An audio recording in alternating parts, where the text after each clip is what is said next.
What is up, guys? Time for another episode of Rick Renegade's Shuffle of Death. And yeah, I have been doing these videos quicker and quicker. They don't exactly take me a week to listen to these albums sometimes. I just listen to these things all day while I do deliveries, and it goes pretty quick. So this time we have some pretty interesting ones.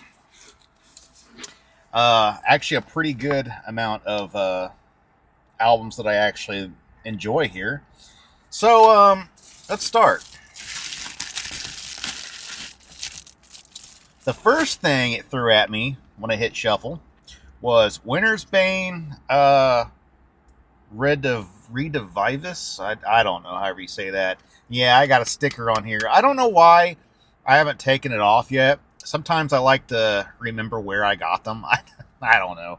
But I only paid $1.95 for this at McKay's in North Carolina, Greensboro, North Carolina, I think. So I actually thought I got this in Indianapolis, but I don't know. But anyway, this is a cool album. So let me give you a little bit of info. This came out in 2006. Gets a 98% on Metal Archives, which I think that's fair. I might personally give it maybe a 95, but yeah, I think that's pretty fair. It's an enjoyable album, and I actually didn't realize this either. This is the fourth Winter's Bane album. I just looked this up before doing this, and yeah, I didn't realize. I actually thought they just had a couple albums, but they have at least four. So Winter's Bane is the band that, well, I don't think it's technically Ripper Owens' first band he was in, but it was one of his first. So he has an album called Heart of a Killer, like way back in the 90s, like early 90s, and it's really, really good. It has kind of a little bit of a Judas Priest sort of thing going on, but tells a story. This is not that. This does not have Ripper. This has, actually, I don't even know the guy's name, but he kind of has a little bit of a James Rivera type of vibe for me, the singer from Hellstar and sung on some Seven Witches albums. But the music does not sound like the first Winter's Bane. It sounds a little bit more modern, maybe like some early 2000s Jagdpanzer, maybe like somewhere between Mechanized Warfare and Casting the Stones or something. That's kind of what I hear. But it's super melodic. The guitars sound like they're tuned down. Definitely more of a modern power metal type of thing going on, which I'm not like huge in the modern metal thing, but this is really good. I mean, every song is just really enjoyable. It's sometimes there's just an album that you listen to and you don't know why it's good, but it's just good. Like you can just drive with the windows down and just eat it up. I don't know, it just has a good vibe to it. So yeah, I mean, musicianship's really great. I totally recommend it. Don't think you're going to find it for $2. That was a steal. I miss McKay's. I wish I still traveled, but I don't. Next. Ooh. Rata Blanket from Argentina. This was actually something somebody recommended to me like last year on my YouTube channel. And I ate it up. I absolutely love it. So this album came out, let's see here, in 94. It's an 83% on Metal Archives, which I don't think that's fair. Also, I would probably give this like a 95. It's really, really good. It's also their fourth album. So, and it's all in Spanish. Which it doesn't bother me. I actually like bands that sing in their native languages just because it's just interesting. It's something. It's like just like a different flavor sort of thing, even if I don't know what they're saying. But this band actually kind of started off as a little more of somewhat of a neoclassical type of band, but I wouldn't say it sounds exactly like Yngwie, but it does kind of have some vibes of that. I wouldn't say the guitar playing is quite up to Yngwie, but it's pretty darn good. I mean, if I could play like these guys, it'd be fun. I'd love it.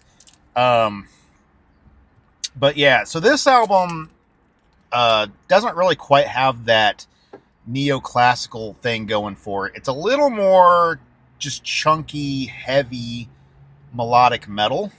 It still pretty much has like kind of like an 80s type of metal vibe, even though it's 1994.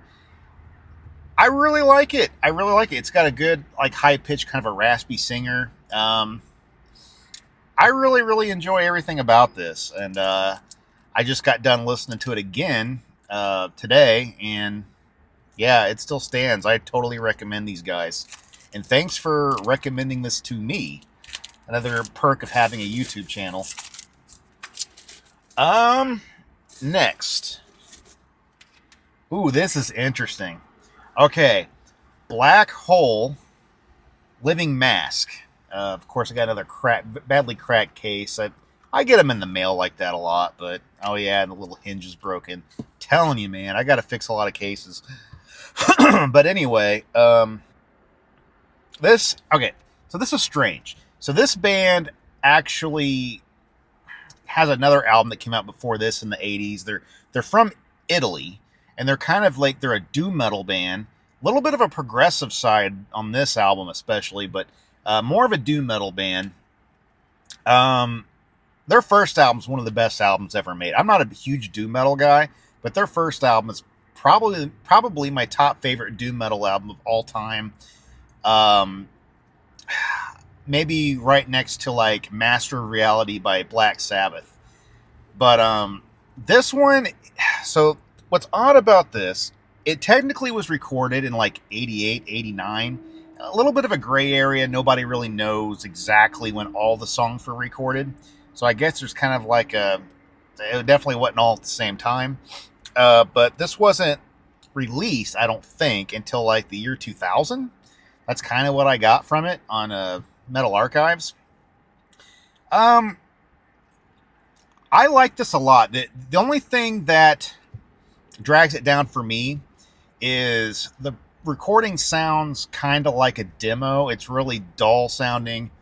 Definitely doesn't sound completely finalized or anything. So that hurts it just a little bit, because there's a lot of weird things going on in this band's music, okay? Like, it's the weirdest sound I've ever heard for almost any metal band, honestly.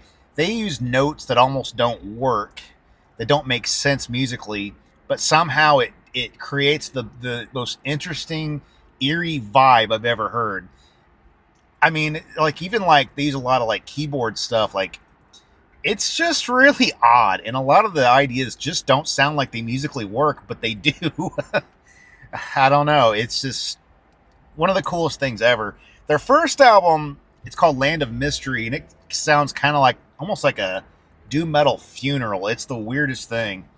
But this one is a little different. This one's got almost more of just a straight up eerie horror vibe to it in general. Like, it doesn't really quite sound like a funeral. It just sounds like horror. I don't know. It's very just creepy type stuff. I just wish it was recorded just a little bit better. But the more you listen to it, you start getting used to it, and you can enjoy it a little more. And unfortunately, this one I haven't really listened to a lot. I don't think I've heard it in its entirety until like a few days ago. And that's just because it was just hard to listen to because of the production. But it's worth it.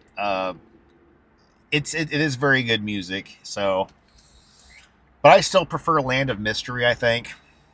Overall, it's a classic. But this is still good. Check out, and of course we got some H.P. Lovecraft type themes here. Is that like Cthulhu on there? So definitely check out Living Mask by Black Hole. Next. Hold on. Oh.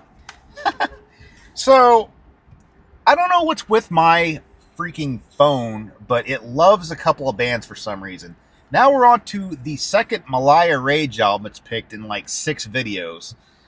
I don't know. It seems to like Malaya Rage and Falconer and Gravestone a lot. I don't know why it keeps picking them.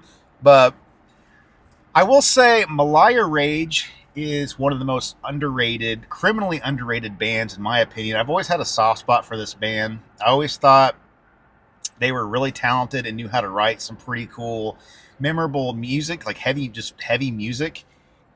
And nobody really talks about them. Like, I don't know. I just don't get it.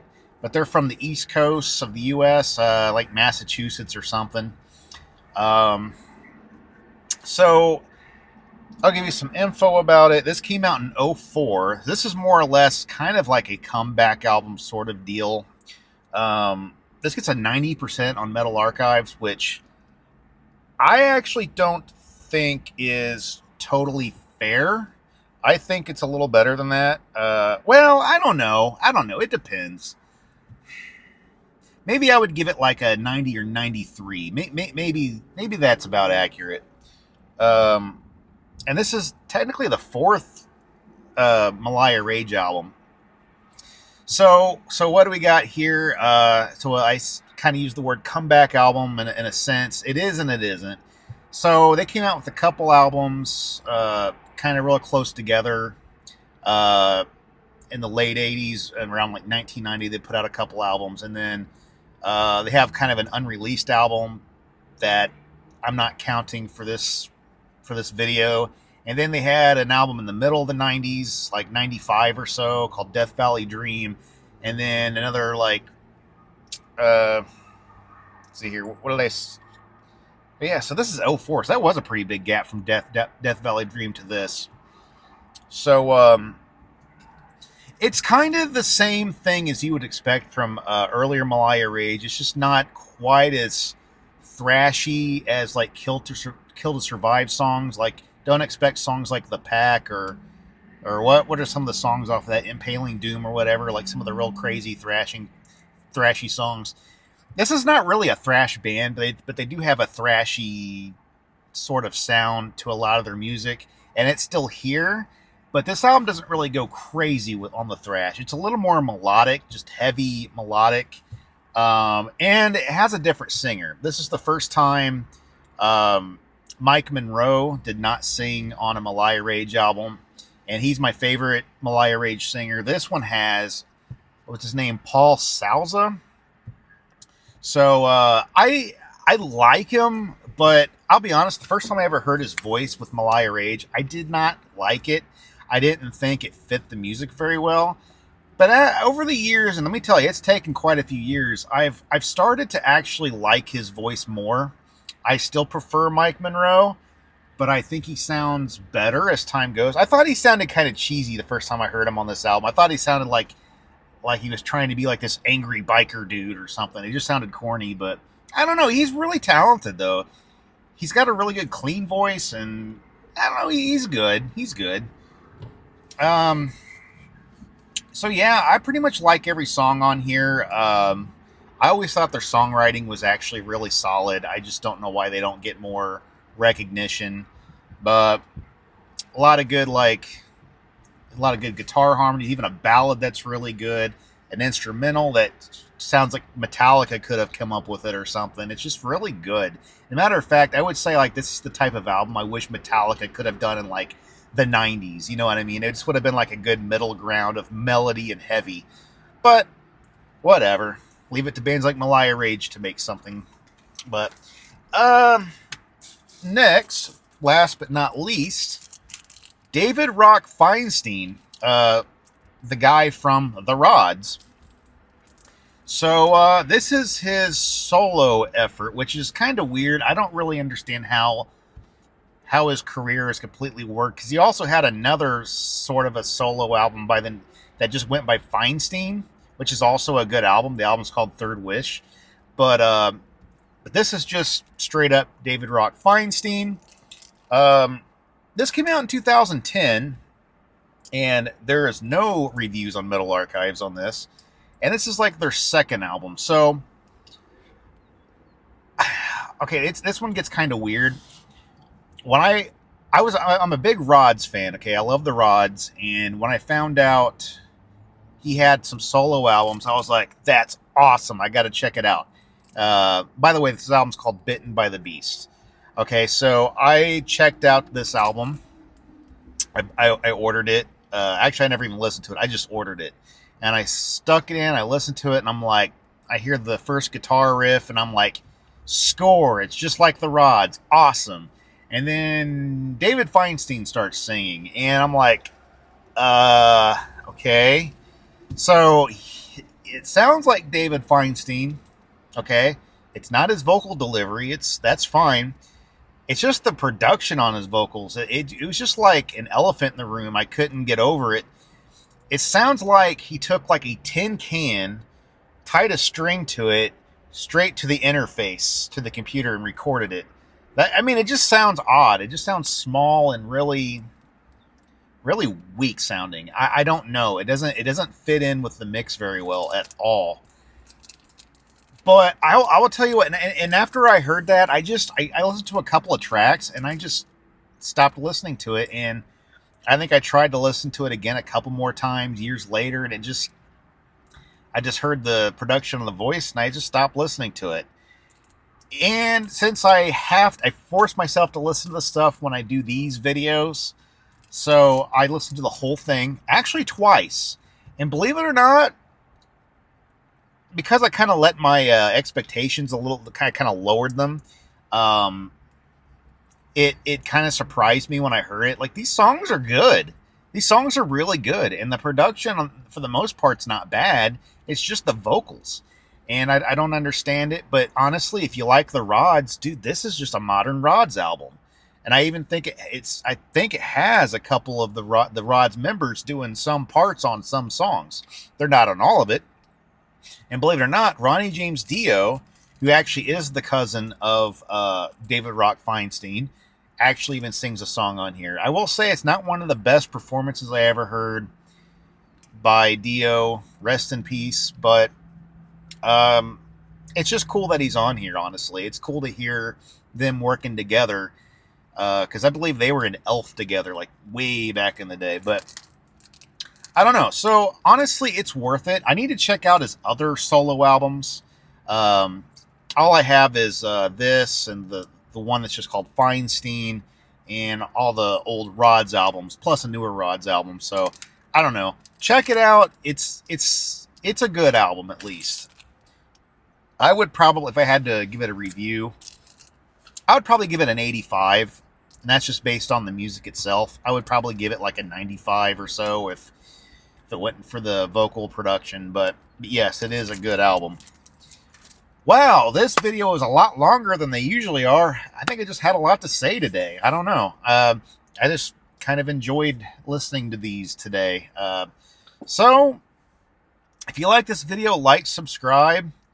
I don't know. It seems like these videos are doing pretty good. They don't get the most views, but they don't get the least views either. Actually, they're pretty consistent. So, I'm just kind of having fun with it. But I'll check out a new batch of CDs and see what my phone picks. Till next time, stay metal.